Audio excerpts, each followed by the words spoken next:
Welcome to today's episode of The Pursuit of Excellence, the show where we go beyond the surface to discover what separates the good from the great. Today, my guest has helped thousands of women rewrite their stories of success. Allison Walsh is a bestseller author, speaker, success coach, former Miss Florida, and the visionary behind She Believed She Could. Her mission is clear: to equip and elevate women with strategies, mindset, and confidence they need to break barriers and achieve extraordinary results. Allison, I can't wait to dive into your journey and the incredible work that you're doing. Well, thank you so much for having me on the show today. I'm excited. I'm so excited. Ever since I met you, I've just been truly a fangirl because what you are doing, the way you approach business, the way you approach literally every initiative that you're putting into place is exceptional. And it really comes down to the strategies that are behind what you do. So for me, I always love to just start this episode with understanding what your pursuit of excellence is and the definition. Well, thank you so much. That's so Yeah. sweet. What a great way to start the show. No, but so for me, it's a mindset, right? I think everything always comes back to how you view how you show up in the world Mm. and how intentional you are around that. I don't believe anything is an accident. Yeah. And so my mindset is always be 1% better today than I was yesterday.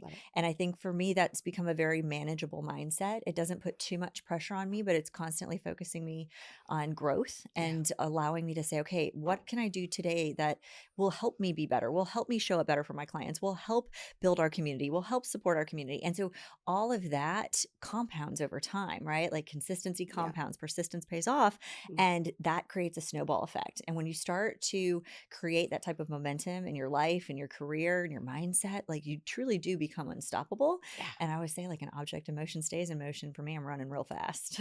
I love a good inertia analogy. Yes. Absolutely. I mean, and being able to surround yourself with people that continually elevate, talking right before the show is being in the right rooms and really managing the expectations around, how you live your life.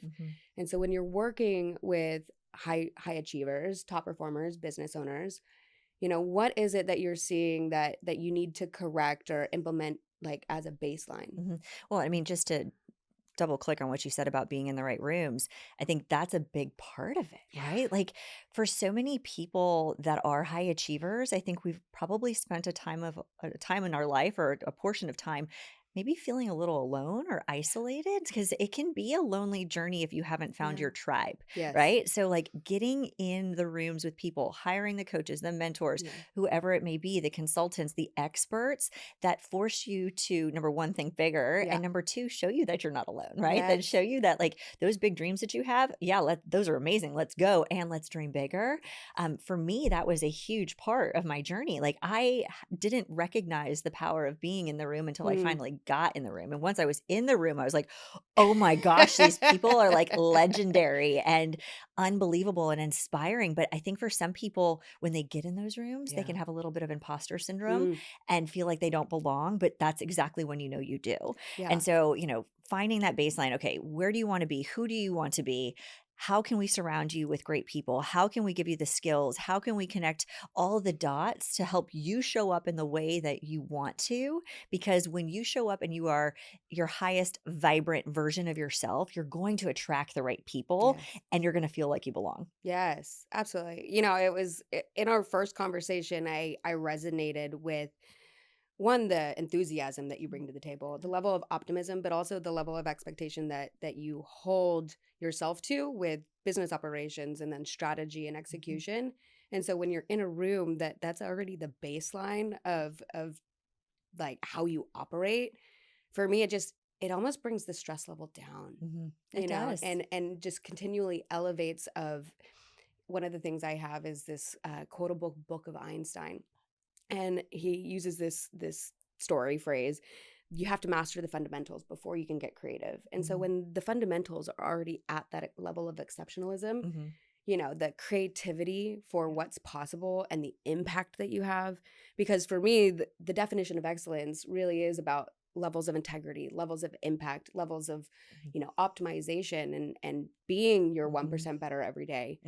But it also comes in cycles. Oh yeah. Yeah. The seasons, the builds, all the things. And so, I absolutely admire what you do. So what do you think is like the magic that you see that happens when you onboard a client, especially with She Believed, What do you see the major transformations, like the non-negotiables that happen? Oh, my favorite thing, I call it the light switch effect, right? It's after we've spent some time together and they finally start to see themselves as the version that they're capable of being. Yes.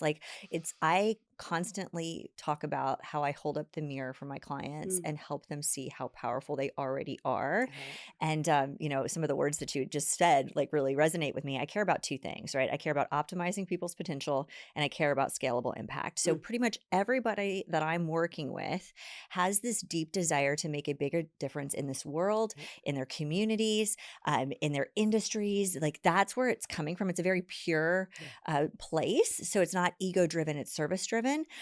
And so sometimes they can feel like they're not enough, like they're not going to be able to actualize that potential. And so by working together and helping to extract that and helping to show them that number one, they already have it within them. Number two, here's the plan to execute. And number three, as we start to do the things and flex the muscle, right? Like you get more confident yeah, as you go, right? So it's like doing the things that they've always wanted to do. But for whatever reason, there's been a mindset block or fear or imposter syndrome, or whatever it is, right? Or yeah. just not knowing where to even start. And so I love to run alongside them and I like to run fast and help them see that, right? Like truly, this first 90 days of working with a client is like my favorite because we're getting so clear on what it is that they want to do. And I'm able to just reverse engineer the desired outcome and show them that by taking these steps, you're going to get there Yep. and it's going to be even bigger than what you realize. And so that's always my favorite part. Like we run fast in those first 90 days. And usually we've exceeded what it is that they want to achieve. Yep. And so then it's about the level up, right? And so Yep. that's why so many of my clients end up, they might start with a 90-day or a 6-month engagement and like 5 years later, we're still working together. I And I love it. love it, right? Like, Yes. but they start to become just so excited and motivated by their progress. Yeah. And again, it's like once you start doing the thing, the doors start to open, the people start to come into your world. Like you start attracting abundance, you start to really unlock your own potential.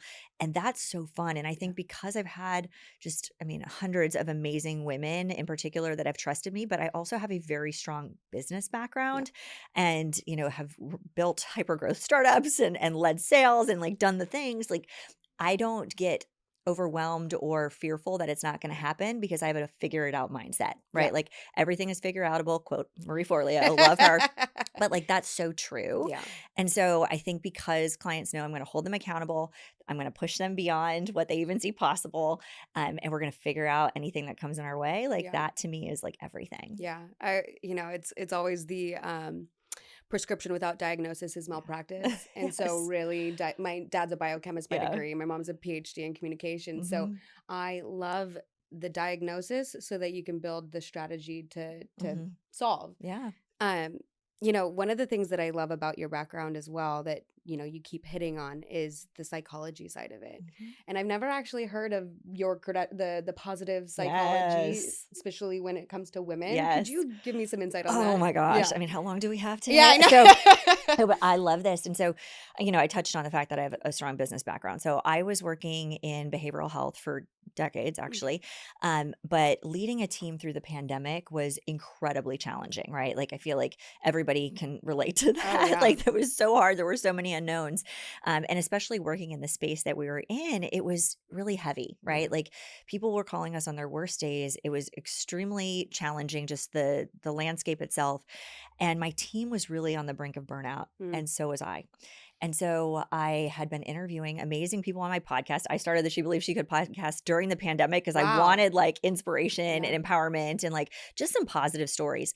And I was interviewing this woman named Raw Goddess, Okay. coolest name ever, Amazing. who wrote the book The Calling, which Okay. amazing book too, just again doing good in this world and getting paid for doing good. So Yeah. love that philosophy anyway. So I'm interviewing her on my show, totally fascinated, fangirling over her.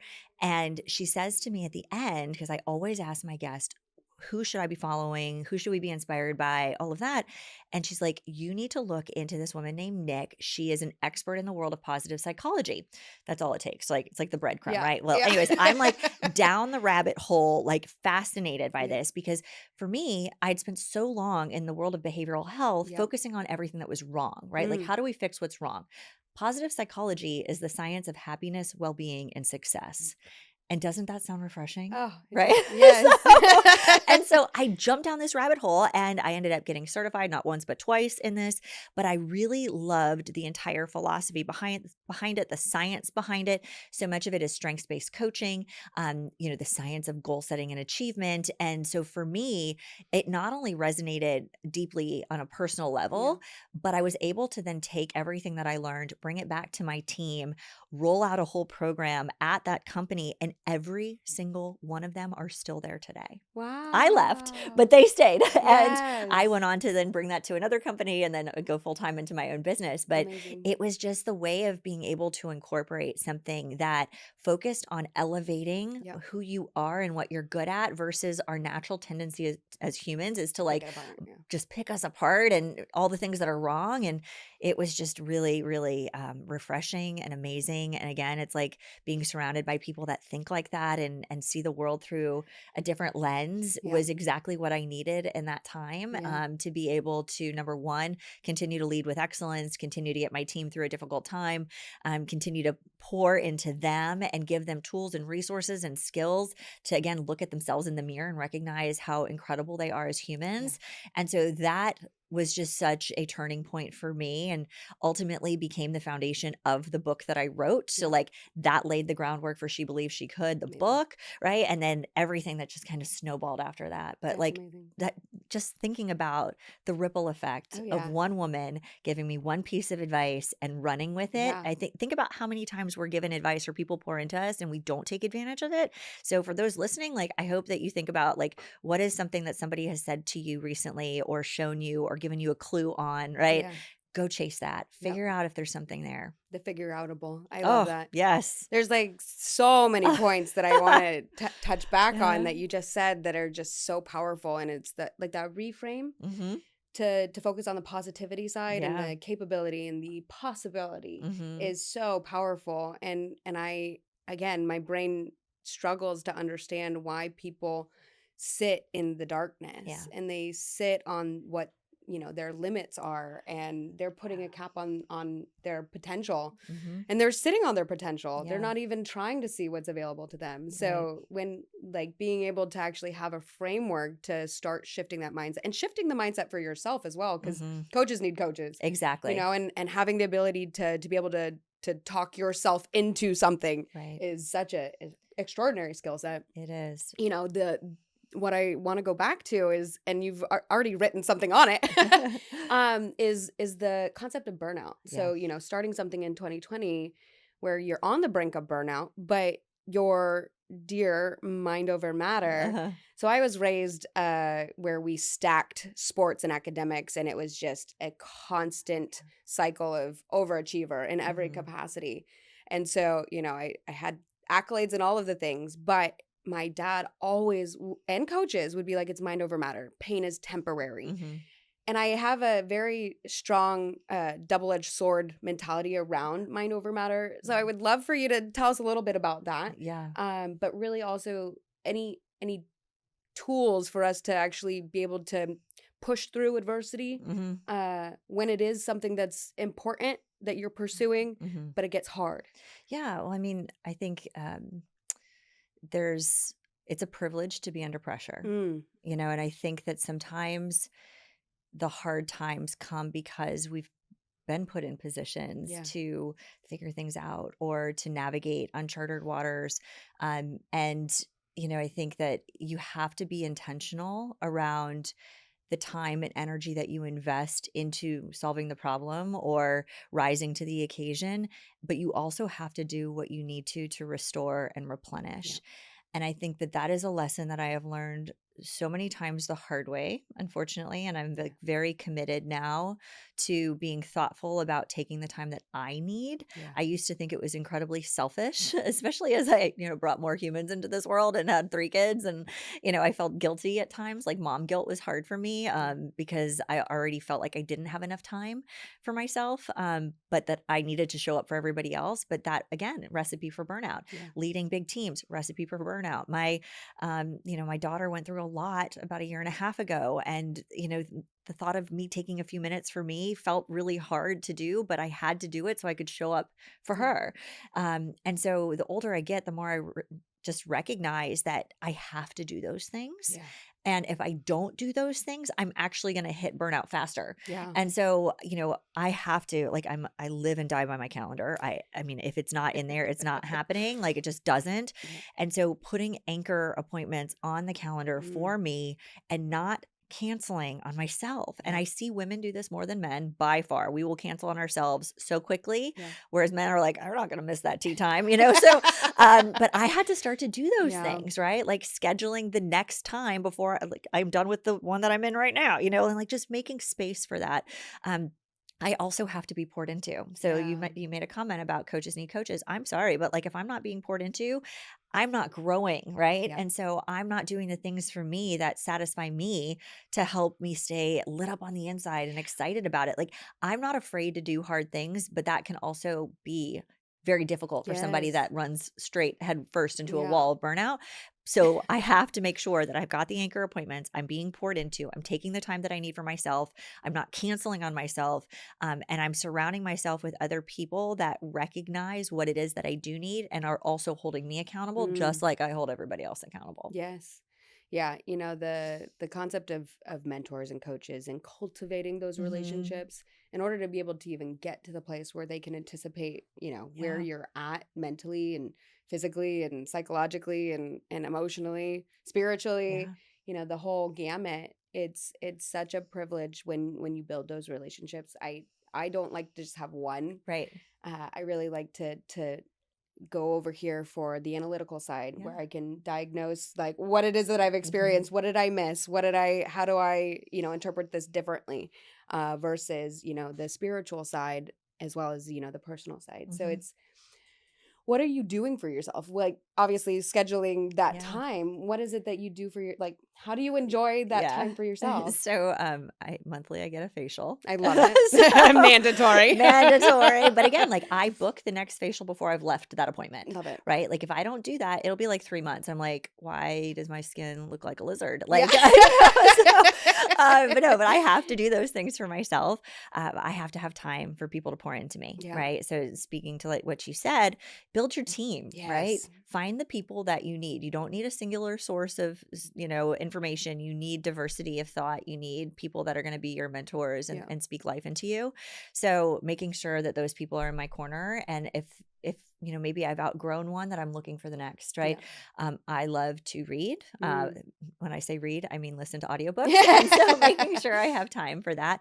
I walk every morning and every night. Love it. I listen to guided meditations on those walks. Like I have Wow. just those little micro commitments to myself Mhm. that are not just once a month, but are daily commitments Yeah. so that I can, again, show up as my highest and best version. Yeah. Because people expect a lot from me, right? My clients expect a lot from me. My family needs me. I expect a lot from me. I think that's probably the hardest one to, Yeah. to please on a Yeah. daily basis. I fully resonate with So, that. but that does require me to do the things that I know I need Yeah. to, number one, relieve the stress.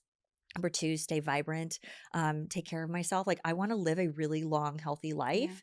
And that requires me to do things for myself, exercise, do the things, get poured into and be able to do what I need to. Yeah.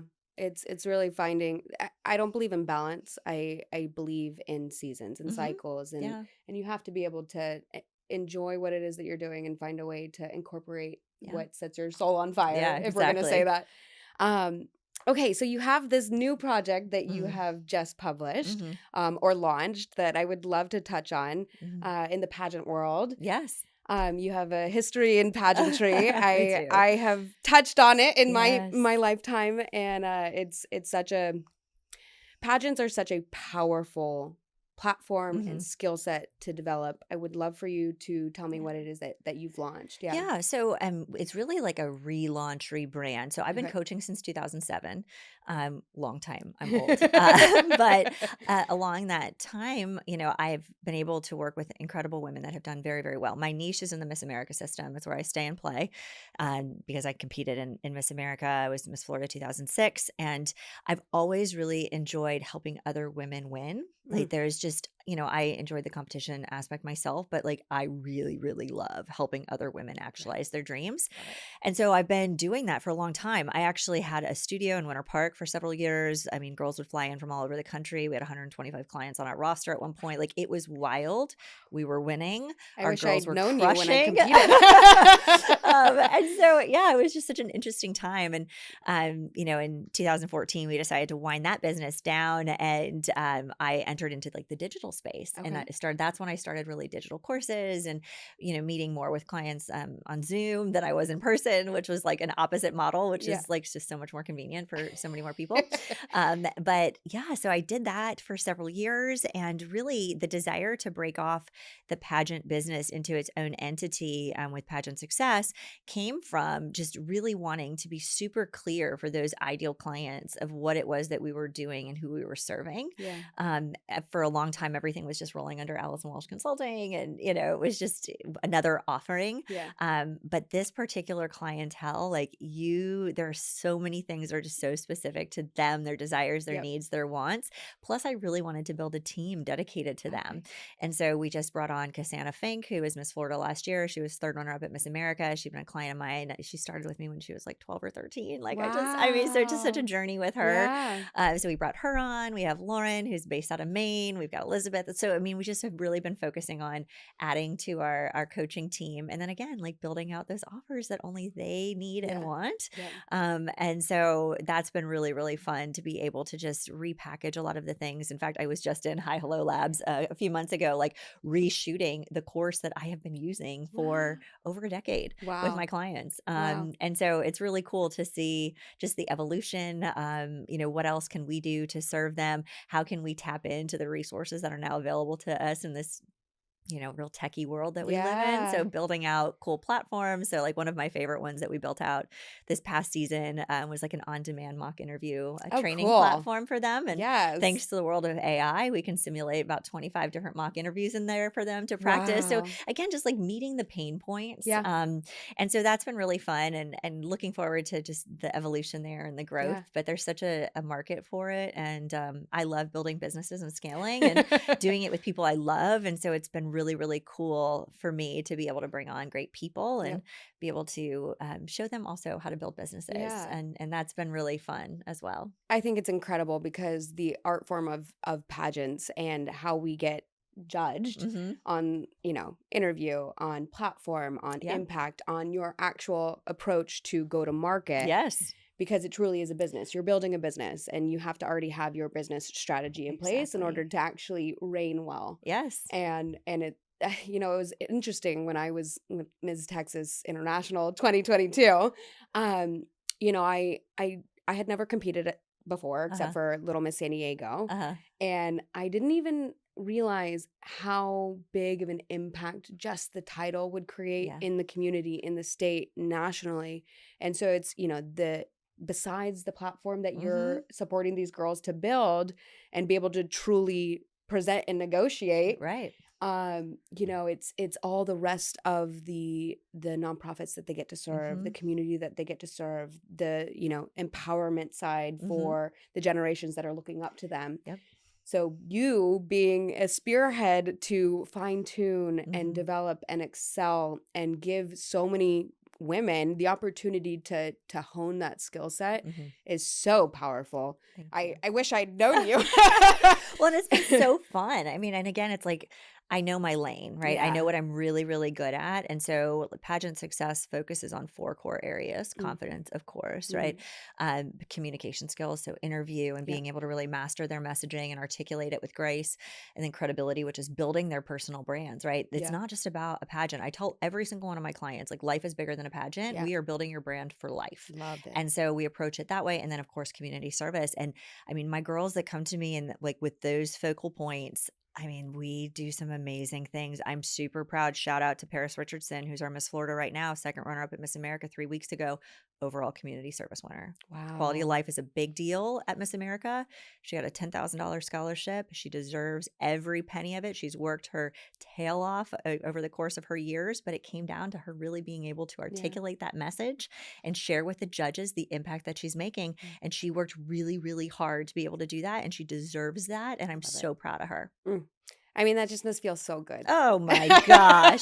My heart was on that stage. Like, I like literally they called her name and I threw my phone. Like, Yeah. I was just so excited. It's the Like, secondhand euphoria, oh my but so much gosh. pride. Well, Yeah. and just understanding the work that goes into it, Yeah. right? But sometimes, like, sometimes girls don't know how to articulate it Yeah. and they almost dim their own lights. And my job, again, is to like blow it up, right? Yeah. Like, show them how to share it, show them how to package it, show them how to just continue to make that ripple effect happen. Because if you don't tell people where you care and what you can do and how you can help, like, you're actually limiting your ability to make an impact. Yeah. And to your point, the pageant system is a big old microphone and a launch pad for your future success. And, I look at it and I'm so grateful for my time in it because my platform was eating disorder prevention and Yep. awareness because I lived my own journey with that. I then had an amazing career in the behavioral health space that I Amazing. never would have had it not been for me having my community service Yeah. initiative back in the day. That became literally the foundation for my career. Wow. And then I got to experience beautiful things and save tens of thousands of lives in an industry that needed more support. Like, all of that started because I learned how to tell my story through the Miss America organization. Like, I feel like that right there is such a testimony to what this organization can do for young women. And when you allow yourself to, learn and be a constant student of, growth and just understanding that there's so much more that's out there for you if you learn how to share your story and you do it with the right intentions of serving others. Agreed. Yeah. I mean, that's literally the epitome of why I even tried to get on stage. Yeah. So I finished out a buy-sell with a former client who was a former Mrs. USA. Uh-huh. And I jokingly asked us, what would it take? I knew I had a fundamental skill set Right. for the speaking Yes. and the platform side of things. But the world of pageantry and the skill sets that you hone, especially on the confidence side and the Mhm. poise and the grace Yeah. in every context, if you're on the fence of stepping on stage, I highly recommend you give it a go Yeah. because it is, I mean, such a character development. Oh, it's huge. It's one Yeah. of the greatest personal and professional development opportunities that you can do. And I think, has gotten a bad rap over the years just with, the commercialization of Yeah. it through different reality TV shows. But the really great systems, like, you can't ask for a better opportunity for yourself to grow. And again, finding community, Yep. right? Like, when you're surrounded by other women who are chasing big dreams, who aren't afraid to be ambitious and are putting themselves out there, wanting to be better every single day, like, that's incredible, right? Yeah. And I know that for me, finding the Miss America organization when I was in college, like, I didn't compete until I was in college. They didn't have teen back then. I'm too old. But I didn't compete until I was a freshman. And it was like this instant girl boss gang of amazing women. I was like, of course I'm coming back and I'm going to try again. I'm going to try again. I'm going to try again. It took me 4 times to win Wow. Miss Florida. And even that story is like wild, but it was just such a cool experience for me. And just the first time in my life where I really felt like I had found community. And I've just never left. So Yeah. I've I just mean, stayed. especially as we get older, Yeah. it gets harder and harder to build community. Yeah. And so I think that's the interesting thing that I've experienced, especially, entering into my 40s here Mhm. shortly, as we get older, finding your tribe Mhm. and truly not being afraid to step away from Yeah. the people that you've outgrown. Yeah. Oh, that is such a valuable piece of advice. Like, people become very familiar with a version of you that they're comfortable with, Yeah. right? Like, it's just, and it's no shade or, slight to them, but it's sometimes you just have to keep growing. And if they're not fully bought in or invested, it's okay Yeah. to be acquaintances and not best friends, and to love them dearly. But, you just sometimes limiting beliefs get projected on other people, not intentionally, but just because they just don't want to see you grow beyond what they want, Yeah. So, yeah, no, you have to find your people and you have to constantly be looking for also how can you show up and be of service to others. And it's amazing who you'll attract in the process. Agreed. You are amazing. I'm so excited. Thank you. As we wrap up, I always like to legacy for me is very important and a Mhm. big part of my family. What is it that you would like people to remember you for your legacy? Yeah, legacy is a huge question. I want others to remember me by thinking about how much I believe in them. Mm. I always think about how can I help them see their possibilities, their potential. It's not about me, Mm. right? I want to be remembered as somebody that pushed people to be better versions of themselves with the intention of them actualizing what's truly possible in their lives. And so I think for me, when I, work with clients or I get notes afterwards when we're done, it's, the words that mean the most to me are, you saw something in me that I hadn't yet seen in myself. And thank you for showing me that. And thank you for running alongside me. And that's what I want, right? Like I want to help others be the best versions of themselves. Incredible. My family has this saying with our consultancy and really anything that we engage in is we do not win unless our clients Oh, win. 100%. And we hate to lose. Yeah, not an option. It's not an So, option. You yeah. do what it takes to win. hmm And their definition of win, their Right. definition of success, their Right. definition of excellence. It's absolutely, like you said, not about me, not hmm about us. Yeah. So Yeah. No, I like to be the rocket fuel behind it. yes. So, I mean, there's no greater gift in if we're gonna say pride, to watch somebody take the skill sets that you've yeah. helped them develop and just blow it out of the water. hmm I mean, Absolutely. truly, through my 20s consulting, that was the epitome of like the high at the end of a consulting project because it was so grueling every single workshop, to see the individuals that I worked with hmm just dominate. Crush it. Yes. It was So great. good. I love it. Okay, so where can people find you? What Yeah. is it that you're working on right now that you'd love people to follow you on? Oh my goodness, there's so many places and spaces. I'm most active on Instagram, so at Allison Walsh. All of our services are available on AllisonWalshConsulting.com. Of course, there's everything related to She Believes She Could. So I've got the book, which you can buy it in any retailer or on Amazon, so that She Believes She Could show up, shine bright, and achieve abundant success. And then the podcast, of course, and we're proud members of the Hi Hello Network. So I was super excited to just continue to pour into this community. For me, it started as a passion project during the pandemic that has evolved into something so much greater than I even could have imagined. And so just continuing to spotlight amazing women's stories, your story, so many cool things to come there. And I'm very excited about the future. I love it. Well, thank you so much for being a part of the Pursuit of Excellence. Thank you so much for having me on.